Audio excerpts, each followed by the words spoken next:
Oh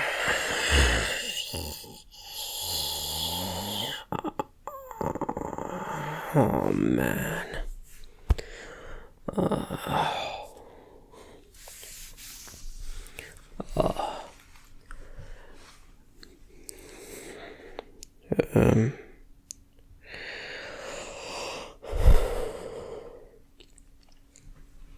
Hey, class, welcome to the foreign language class. I know it's a surprise to see me. I mean, there were reports that I had died, that I had passed away, but I don't stay dead for long. Some of you out there will get that joke. Anyway,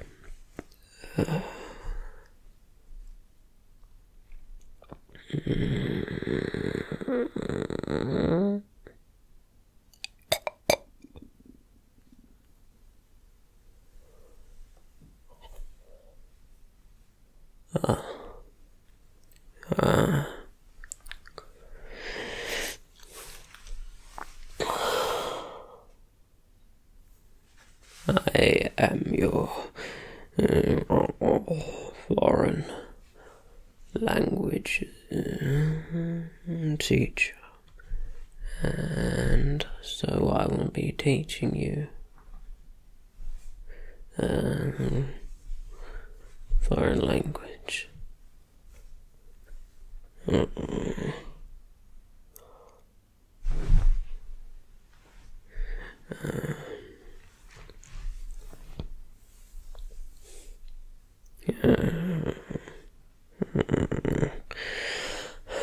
What foreign language were you studying originally? Well, you'll no longer be learning Russian. As you will know, the curriculum for the school has changed due to the zombie apocalypse, and due to these unfortunate events, 2020 seems to be full of them. We will be learning a different language instead.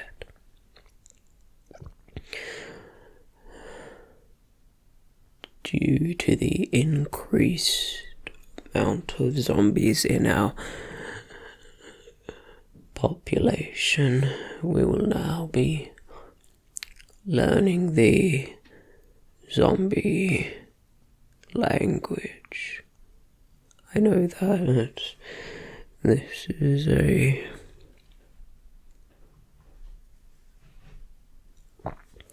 controversial move, as zombies are outcast from our society. But it's important that we learn the language just in case zombies become more widespread. Well, you'll see in your new notebooks that you were handed out after the school assembly that you will be learning the language of the zombie. Please flick past the introduction to chapter 1.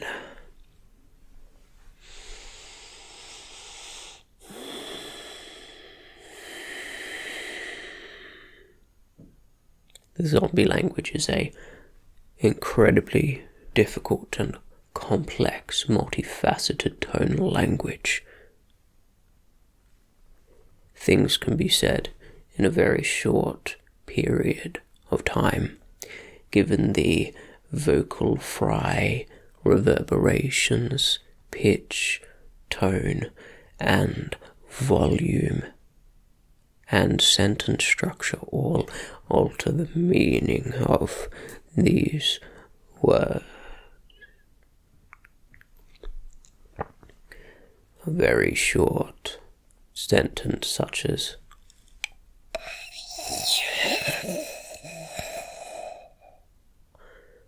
can have profound, dramatic, and beautiful poetry. I understand that it might be difficult for you to accept that there is beauty within the zombie culture, but there is, and I have a feeling that you will learn about this in your own given time. Now,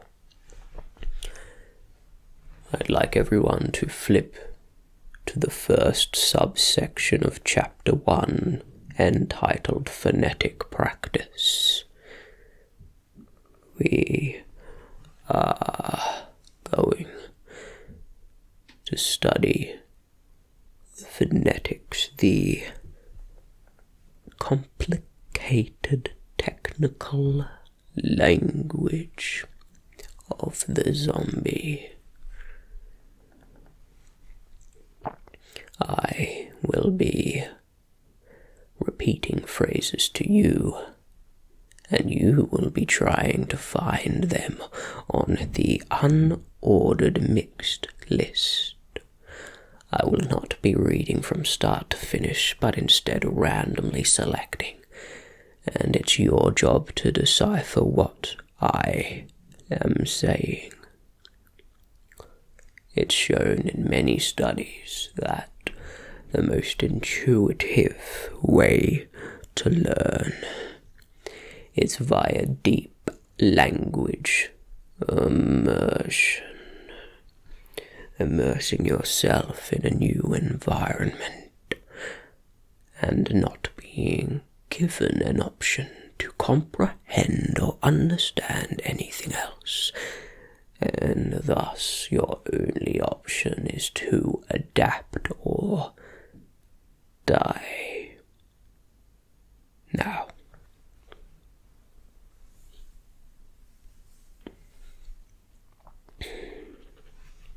I will be repeating the phrases and you will be locating their English meanings. And the quickest of you to learn will be invited back to visit the teachers for dinner on Saturday night. Now, let us begin. I will be expecting you all to pay the utmost of attention and listen to everything I have to say. Many of you will know that the zombie language is intensely personal and only to be delivered up close at a very close proximity. So I will be going up to you each individually and repeating the phonetic phrases, so please pay attention when it is your turn. Now, please prepare yourself for the first lesson of the zombie language.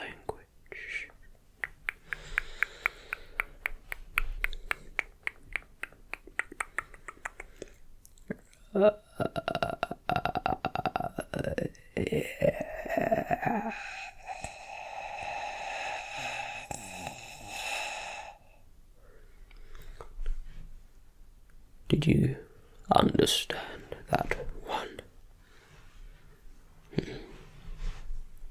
Who is the smartest among you? How about the classic greeting?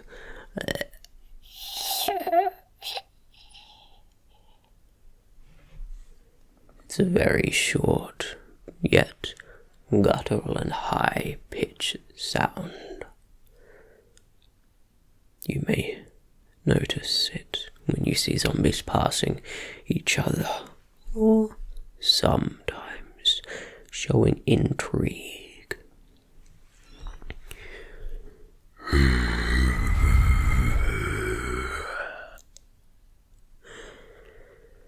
One of the classic low zombie sounds. Zombies, of course, have a very wide vocal range, from very high guttural noises to very low, and you may be required to go lower than your normal vocal range. Therefore, you will have to master the technique of the vocal crawl or the vocal growl. Prepare your throat.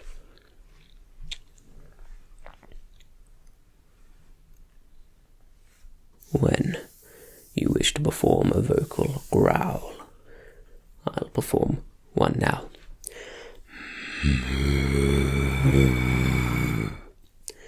Or you need to make the sound as in you're clearing your throat, and then holding your throat, continually perform that same bottom note.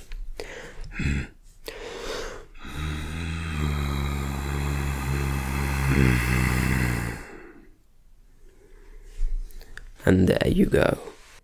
This, in human languages, is a common bass singer technique to get lower than their normal bass range and go down to the sub-harmonic register. Now,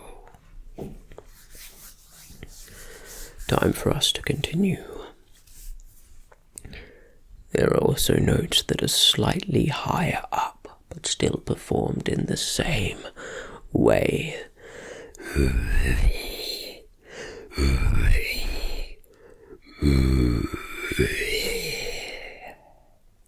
Notice the airy ending of the sentence, usually to indicate a phrasal verb.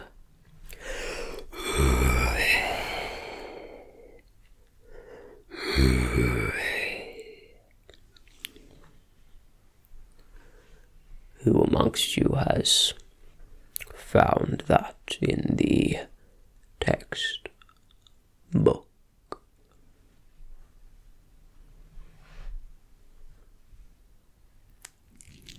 Very good. For the next sound, a classic zombie throat gurgle.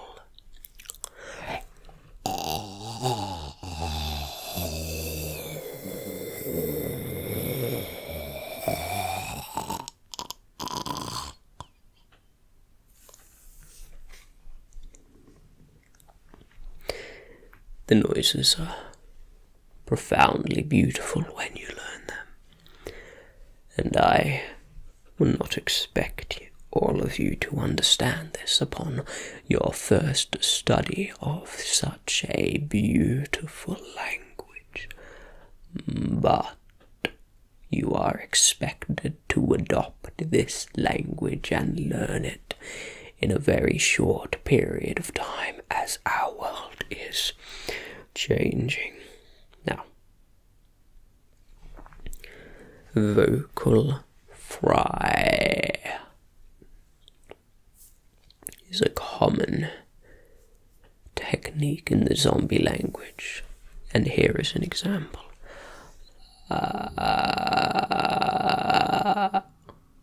The reverberations that you hear in my voice, your vocal cords, and you must perfect the art of the vocal fry to be able to properly speak the language. Here is an example of a sentence which heavily utilizes vocal fry.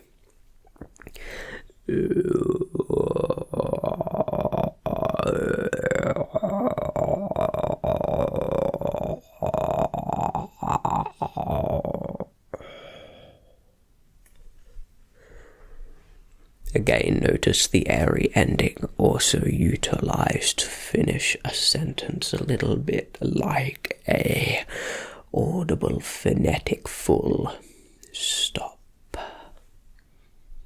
It's of the utmost importance that you learn manners, as zombies do tend to exhibit extreme violent behavior within their society. And of course, as within any society, manners maketh man. They are extraordinarily important.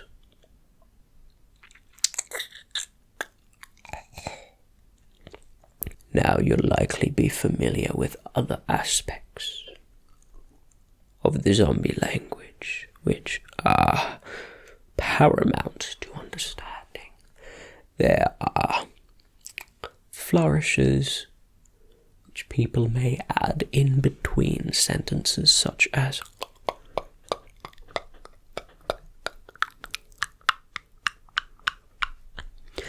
that sound is produced by the opening and closing of the back of the tongue against your throat. It's very important that you learn this clicking sound to maintain yourself as an upright, morally standing zombie citizen. Now, let's continue our study. That was an example of how they connect sentences together in a polite flourish. Zombies also have a very distinct body language, as you well know. Zombies, dependent upon the area in which they are acclimatized to and the culture in which they are raised, exhibit different behavioral tendencies. Some have tics, which you can see in the comment head movement. Some exhibit rapid turning movements, such as this. And some have the classic upraised arm and walking movement. All of these exhibit a few things, mainly your nationality and the type of culture which you were raised in. The slower moving, more traditional, conservative zombies like to walk slowly, give their prey time to escape, and slowly come after them, using their wits to corner them, and finally using their strength to disembowel them and convert them into the zombie army. However, there are progressives in the zombie community who find that walking slowly is, of course, a hindrance to maximizing their prey count. The good manners of the conservative generation are quickly being replaced by the efficiency-based mindset of the progressive zombies who wish to fulfill quotas and expand the zombie army at a very fast speed, and thus the old customs of the zombie way of life are not upheld within the current generation. The staggering, the slow walking has instead largely been replaced by sprinting. Progressive zombies do not see the point of giving their prey a fair chase, a fair chance, and instead they decide to utilize their newfound strength and speed to sprint after and capture more opponents. This is a controversial topic. Should we uphold the zombie way of life? Or should we rapidly expand the empire? The conservatives argue that if we do run out of prey by consuming them too quickly by running, then we will have extinguished our own food supply and we shall be committing our own form of suicidal genocide. However, the progressives argue that more power can be attained by those who are willing to sacrifice some food and quickly spread, and the progressives try to hope that there will be another way to sustain and maintain food. How do I know all of these things? Well, it's simple. I have been given a pamphlet. Yeah, it's part of the new curriculum. Now, thank you so much to everyone who has come to this lesson. I noticed you seemed quite tired this lesson. You seemed to go out of focus a little bit, but neither here nor there. Maybe you should stay behind with me for lunch.